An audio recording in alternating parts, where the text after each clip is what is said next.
بسم اللہ الرحمن الرحیم۔ السلام علیکم۔ روزانہ واقعات سننے کے لیے اس چینل کو سبسکرائب کریں۔ بازار میں بڑی رونق تھی، دکانوں پر گاہکوں کی ریل پیل تھی۔ دکاندار گاہکوں کو مال کی خصوصیات سے آگاہ کرنے اور انہیں مال خریدنے پر آمادہ کرنے کی کوششوں میں مصروف تھے۔ اچانک ایک بزرگ نمودار ہوئے جن کا رنگ گندمی تھا، شانے کشادہ اور دانت آبدار تھے۔ انہوں نے سادہ لباس زیب تن کر رکھا تھا۔ بزرگ بازار میں خرید و فروخت کے ارادے سے نہیں آئے تھے۔ وہ بازار میں پہنچ کر ٹھہر گئے اور زور سے پکارے، تم لوگوں کو کس چیز نے مجبور کر رکھا؟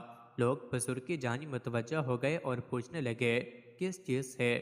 بزرگ کے لبوں کو جنبش ہوئی، وہاں رسول اللہ صلی اللہ علیہ وسلم کی میراث تقسیم ہو رہی ہے اور تم لوگ یہاں بیٹھے ہو کہاں؟ لوگوں نے بےتاب ہو کر پوچھا۔ مسجد میں۔ بزرگ کا جواب تھا، یہ سننا تھا کہ بازار دیکھتے ہی دیکھتے خالی ہو گیا۔ لوگ کاروبار چھوڑ کر مسجد کی طرف دوڑے کہ رسول اللہ صلی اللہ علیہ وسلم کی میراث تقسیم ہو رہی ہے، اس سے محروم نہ رہ جائیں۔ لیکن یہ کیا؟ مسجد میں نہ کوئی تقسیم کرنے والا نظر آیا، نہ وصول کرنے والوں کی بھیڑ دکھائی دی۔ وہاں تو بس چند افراد نماز پڑھ رہے تھے، کچھ لوگ قرآن پاک کی تلاوت میں مصروف تھے اور چند افراد حلال و حرام کے مسائل پر گفتگو کر رہے تھے۔ مسجد میں کچھ نہ پا کر تمام لوگ کچھ حیران کچھ ناخوش واپس بازار چلے آئے۔ بزرگ سے شکایت کی کہ مسجد میں تو کچھ نہیں ہے، آپ نے تو کہا تھا کہ میراث رسول تقسیم ہو رہی ہے، وہاں تو بس کچھ لوگ نماز ادا کر رہے ہیں، کچھ کلام پاک کی تلاوت کر رہے ہیں اور بعض افراد حلال و حرام پر گفتگو کر رہے ہیں۔ بزرگ نے جواب دیا، تم لوگوں پر افسوس ہے، یہی تو تمہارے نبی صلی اللہ علیہ وسلم کی میراث ہے۔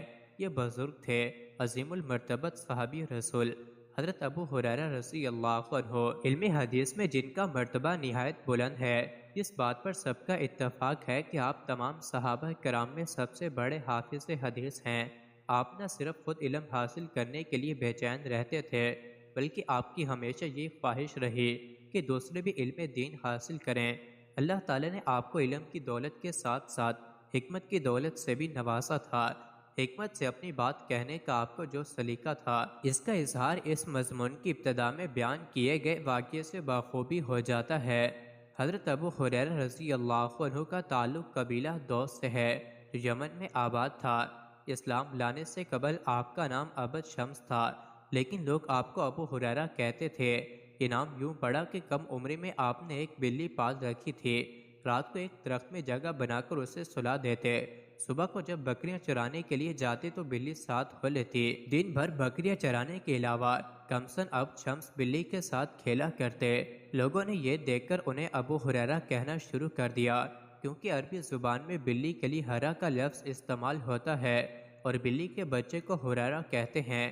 حضرت ابو ہریرہ رضی اللہ عنہ اسلام لانے کے بعد رسول اللہ صلی اللہ علیہ وسلم کے درکے ہو رہے۔ آپ کے دل میں علم دین حاصل کرنے کی جو خواہش تھی بڑھ کر حرص کی صورت اختیار کر چکی تھی، چنانچہ مسجد نبوی کے گوشے میں رہائش اختیار کر لی، جہاں چند اور صحابہ بھی رہ رہے تھے۔ یہ وہ لوگ تھے جن کی زندگیوں کا مرکز و معمور اللہ کے دین کے علم کا حصول تھا۔ ان کے لیے مسجد میں ایک چبوترا بنا دیا گیا تھا جس پر چھت ڈال دی گئی تھی، چونکہ عربی زبان میں چبوترے کے لیے صفا کا لفظ استعمال ہوتا ہے، اس لیے اس چبوترے پر رہنے والے اصحاب کو اصحاب صفا کہا جاتا تھا۔